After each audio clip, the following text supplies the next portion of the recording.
नमस्कार मंडळी, वांग्याचं भरीत तर आपण नेहमीच खातो, पण आपण कधी बटाट्याचं भरीत बनवले का हो? नाही ना? तर आज आपण मस्त असं झणझणीत बटाट्याचं भरीत बनवणार आहे। अप्रतिम चव लागते। तोंडाला जरी चव नसेल ना तुमच्या, तरी 2 घास तुम्ही जास्त खाल, इतकी भारी टेस्ट लागते या भरताची। तर एकदा नक्की ट्राय करून पहा। व्हिडिओ आवडल्यास लाईक, शेअर आणि सबस्क्राईब करायला मात्र अजिबात विसरू नका। आणि अप्रतिम असं हे आपलं बटाट्याचं भरीत बनवण्यासाठी अगदी साधी सोपी पद्धत आहे। झटपट तुम्ही हे भरीत बनवू शकताय। तर चला मग याची झटपट अशी रेसिपी पाहूया। इथे मी कुकरमध्ये 2 बटाटे घेते। किती बनवायचे आहे, तुमच्या घरी किती लोक आहेत त्या अंदाजानुसार तुम्ही बटाटे घ्या। इथे मी 2 बटाट्यांचं बनवते। बटाटे शिजायला ठेवलेत, तोपर्यंत इथे आपण शेंगदाणे ठेचून घेऊया। शेंगदाणे जाडसरच आपण ठेचून घ्यायचे आहेत। हे अशा प्रकारचे बघा, जाडसरच आपण ठेचून घ्यायचे आहे। त्यानंतर हे शेंगदाणे आपण एका वाटीमध्ये काढून घेऊया। त्यानंतर इथे एक मसाला बनवून घ्यायचा आहे। 4 मिरच्या घेतल्या, हिरव्या मिरच्या, 10-15 लसणाच्या पाकळ्या आणि 1 चमचा जिरे घेतलेले आहे। हे चांगलं ठेचून याची चटणी बनवून घेऊया। मस्त अशी जाडसर आपण याची चटणी बनवून घ्यायची। तर ही चटणीसुद्धा आपण बघा काढून घेऊया। मस्त असं आपली भरताच्या आधीची तयारी पूर्ण झालेली आहे। आता हे आपले बटाटे पण छान शिजून थंड झाले, त्याचं आपण वरची साल काढली आणि आता सुरीने बघा अशा प्रकारे आपण टोचे मारून घेऊया आणि याला आपण भाजण्यासाठी ठेवायचं आहे गॅसवर। आता गॅसवर मी ही जाळी ठेवली आहे आणि त्यावर हे बटाटे ठेवते आणि छान असे खरपूस भाजून घ्यायचे, कारण इतकी भारी टेस्ट लागते ना। अशा प्रकारे बटाटा तुम्ही भाजलात ना, लय भारी टेस्ट लागते। तुम्ही ह्या प्रकारे एकदा नक्की ट्राय करून बघा। मस्त असे बटाटेसुद्धा आपले भाजून झालेले आहेत। आता आपण याला मॅश करून घेऊया। मी आता हा चमचा घेतला आहे आणि चमच्याने याला चुरडते। शिजलेलेसुद्धा खूप छान आहेत आपले बटाटे आणि आता आपण मॅश करून घेऊया त्याला खूप। बटाटे मॅश करून झाल्यानंतर आपण याची आता फोडणी करून घ्यायची आहे। तुम्ही अशा प्रकारे बटाट्याचं भरीत कधी बनवलं आहे का हो घरी? बनवलं असेल तर मला एकदा नक्की कमेंट करून सांगा।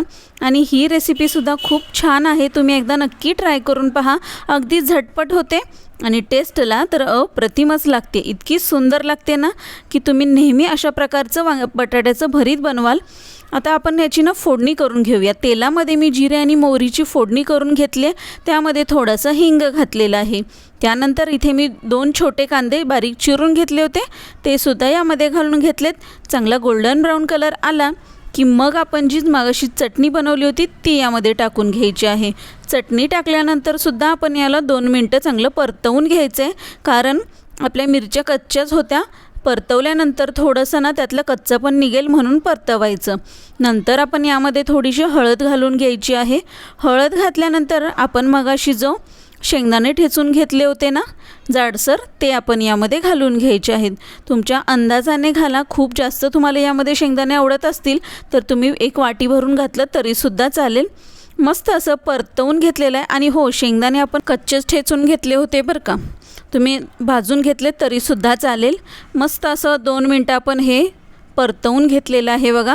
आणि त्यानंतर आपण आपला मॅश केलेला बटाटा यामध्ये घालून घ्यायचा आहे।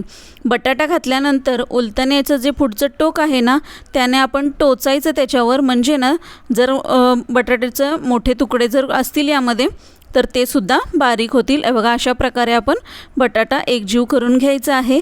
मस्त असं मिक्स करून घ्यायचं। वरून चवीनुसार मीठ घालायचं आहे आणि खूप सारी कोथिंबीर घालायची आणि मस्त असं आपलं बटाट्याचं भरीत रेडी झालेलं आहे।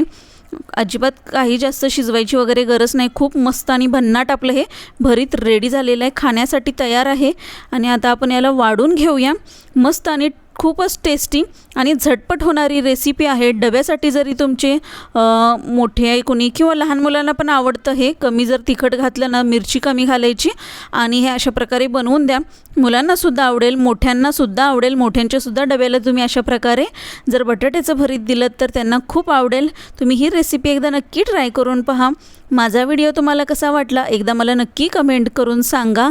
आणि माझ्या चॅनलला जर सबस्क्राईब केलं नसेल तर नक्की सबस्क्राईब करा, कारण इथून पुढचे येणारे छान छान व्हिडिओ तुम्हाला पाहता येतील। अगदी घरगुती पद्धतीच्या आणि साध्या सोप्या माझ्या रेसिपीज असतात त्या तुम्हाला पाहता येतील आणि पटापट अशा रेसिपीज बनवता येतील।